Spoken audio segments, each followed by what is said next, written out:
100.7 Punilla, Córdoba. Primavera en tu vida. Primavera 2012.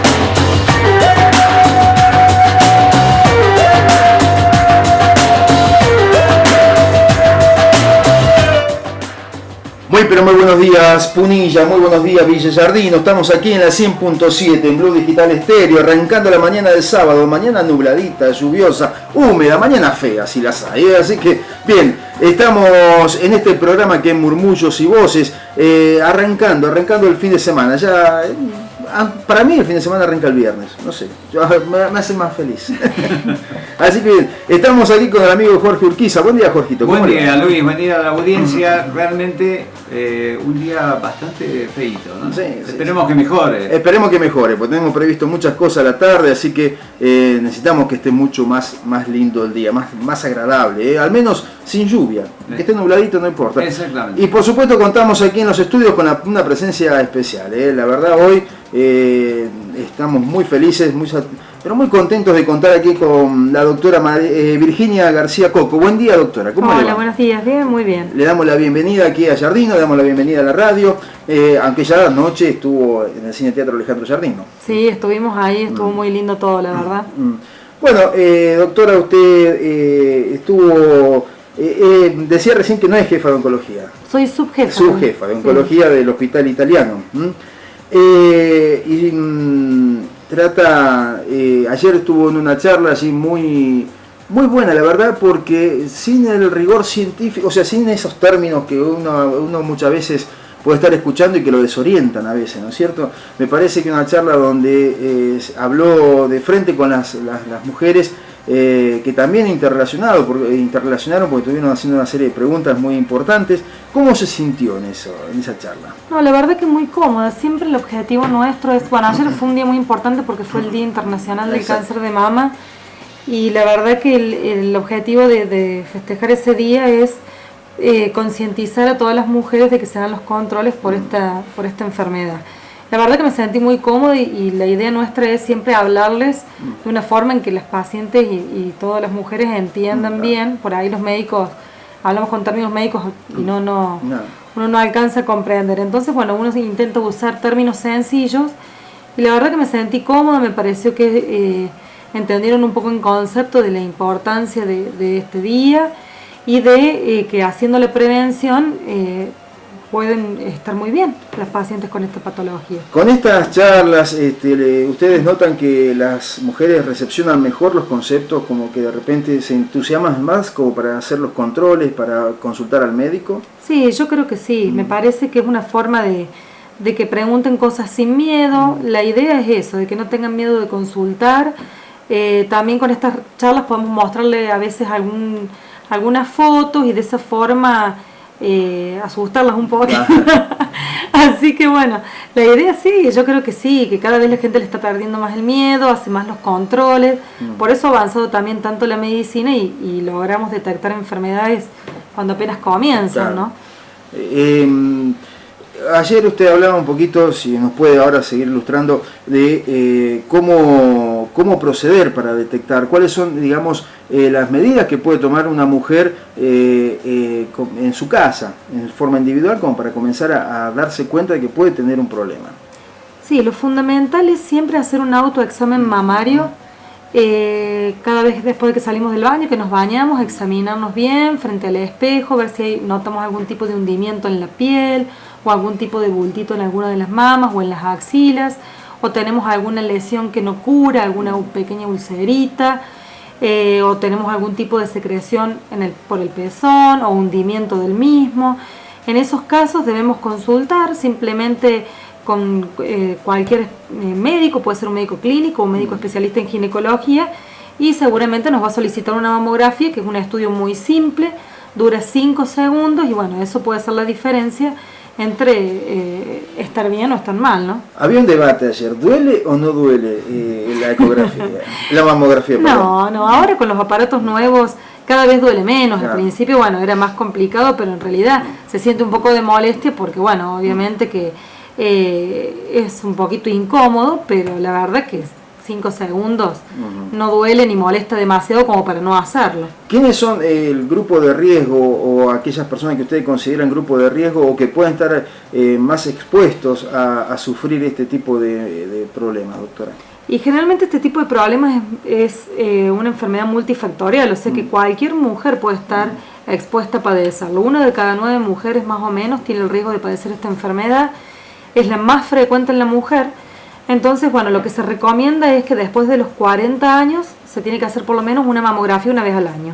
Y si no, obviamente con los exámenes, los autoexámenes mamarios siempre en todas las mujeres, y si no en aquellas pacientes con grupo de riesgo, que son, por ejemplo, los que han tenido un familiar ya con antecedentes de esta enfermedad, sobre todo familiares cercanos, hermanas, primas, hijas, o también en aquellas pacientes que no han tenido la posibilidad de dar de mamar, o aquellas que han tenido, por ejemplo, hijos a edades muy tardías, después de los 35 años, o en aquellas pacientes también donde no han tenido hijos, o bueno, han tenido algún otro antecedente de riesgo, como estar expuesta a algunas sustancias tóxicas, haber fumado, o haber tenido una dieta inadecuada. Ya, justamente le iba a preguntar eso, ¿cuáles son los factores, digamos, externos que pueden ser causales de esta enfermedad? Porque ayer incluso se hablaban de los transformadores, las antenas, la radiación, ¿no es cierto? ¿Hay estudios serios, hay estudios que comprometen a estos elementos en la enfermedad? Y como estudios hay un montón de estudios que determinan diferentes factores. Entre los más importantes sí pueden ser los transformadores de las centrales eléctricas, también el estar expuesto al humo del tabaco, el cigarrillo, bueno, predispone a cualquier tipo de enfermedad oncológica. Sí. También, obviamente, la exposición a las radiaciones.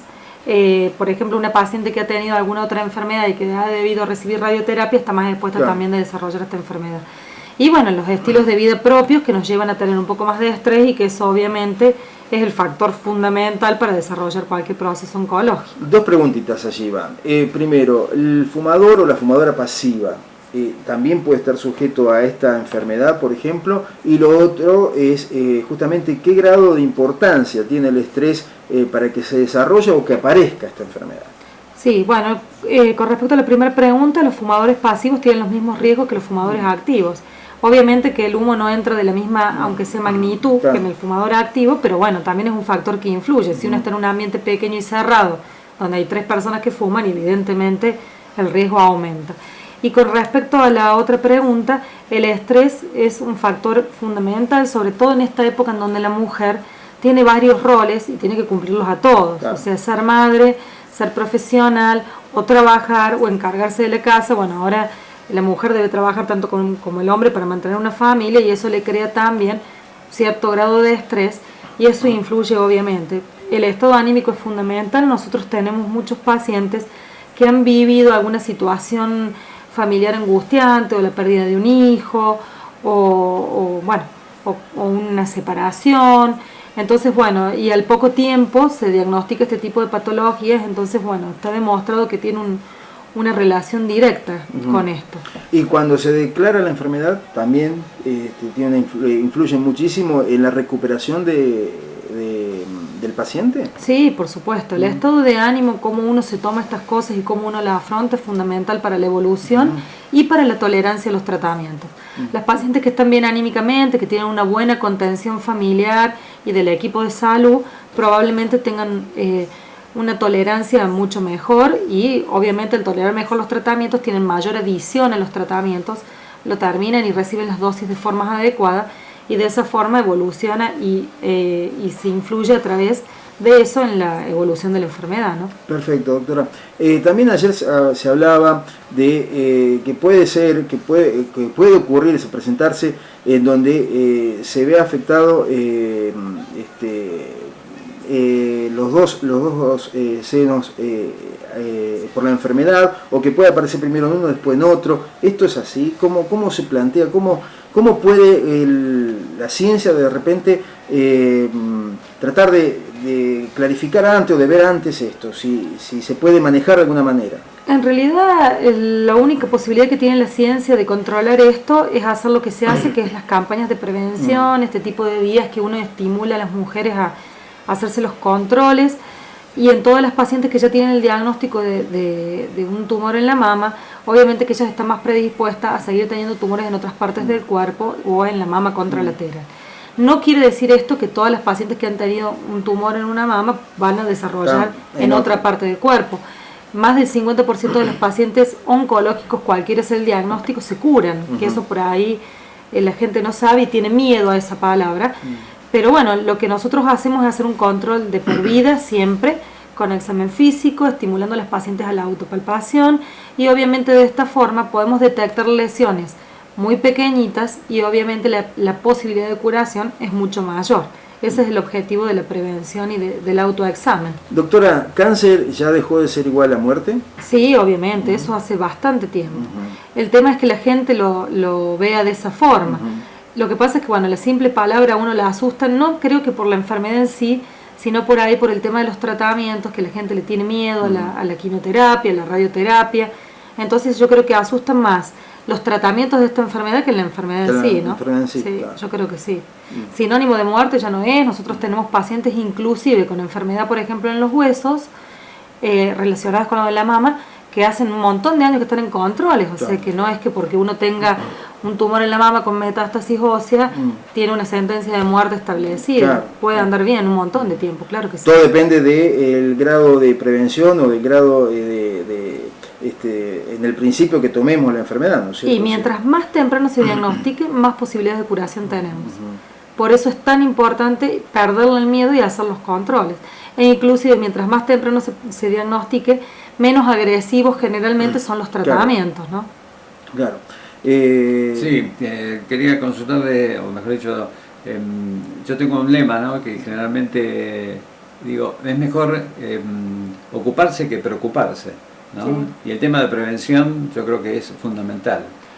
Sí, yo creo que es fundamental para esta patología y para cualquier otra. Lo ideal sería obviamente tener campañas en los colegios, empezar desde chica, no solamente los tumores de mama, sino por ejemplo también el cáncer de cuello de útero, que es muy frecuente y cada vez se incrementa más, ¿no?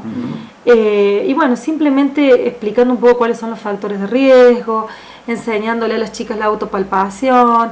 Bueno, eso, y también, bueno, obviamente en otras patologías también en los hombres, porque no nos olvidemos que los varones y los hombres también. Eso iba a venir ahora. Tal cual. Porque, bueno, pero en las jóvenes, en las adolescentes, ¿en qué momento es recomendable comenzar este tipo de controles e incluso la consulta con el médico? ¿Está establecido o simplemente es a criterio? Nada más? No, generalmente lo que se indica es que sea después de los 18 años o cuando ya han tenido su primera relación sexual. Entonces, bueno, que es cuando uno ya se pone en contacto con el ginecólogo y más o menos los guía hacia cuáles son los pasos a seguir, bueno, el tema de los cuidados que uno tiene que tener. Bueno, las pacientes jóvenes también tienen cáncer de mama, tenemos chicas muy jovencitas de 20, 22 años, y obviamente que, bueno, eso habla de que la enfermedad está cambiando su evolución y que cada vez afecta a pacientes más jóvenes también. ¿Y cómo, o sea, una de las principales, calculo yo, ¿no es cierto?, y quien creo que anoche también usted lo expresaba, una de las principales preocupaciones es justamente la cirugía, es el hecho de extraer una parte del cuerpo. Eso genera un impacto que es negativo, pienso. ¿Cómo hace la persona como para, a quién tiene que consultar, cómo tiene que consultar para poder superar esa instancia? Y nosotros generalmente siempre tratamos de que el paciente tenga un apoyo psicológico, cuando el paciente quiere, ¿no? Porque bueno, eso influye mucho. Y ahora actualmente se están haciendo cirugías un poco que no tienen tanto compromiso a nivel estético, entonces son cirugías más conservadoras. Y prácticamente la mastectomía se hace en casos, o sea, sacar toda la mama se hace en casos muy particulares. Lo mismo, en el caso de que se requiere sacar toda la mama, también se hacen cirugías reconstructivas donde uno no queda prácticamente con secuelas. Entonces, bueno, se pueden hacer el mismo acto operatorio, o se pueden hacer posteriormente a terminar los tratamientos, y eso influye muchísimo en el estado de ánimo porque uno no se siente mutilada, esa es la realidad. Así que bueno, no hay que tener miedo porque ahora sinceramente los cirujanos hacen maravillas, ¿no? Realmente las pacientes quedan muy muy bien. ¿Usted hace cirugía también, doctora? No, nosotros solamente hacemos tratamientos oncológicos. Ah, perfecto. Vamos a un temita musical y enseguida volvemos, ¿eh? No te vayas, quédate aquí en la 100.7, que ya volvemos aquí en una charla muy interesante con la doctora Virginia García Coco. Vamos.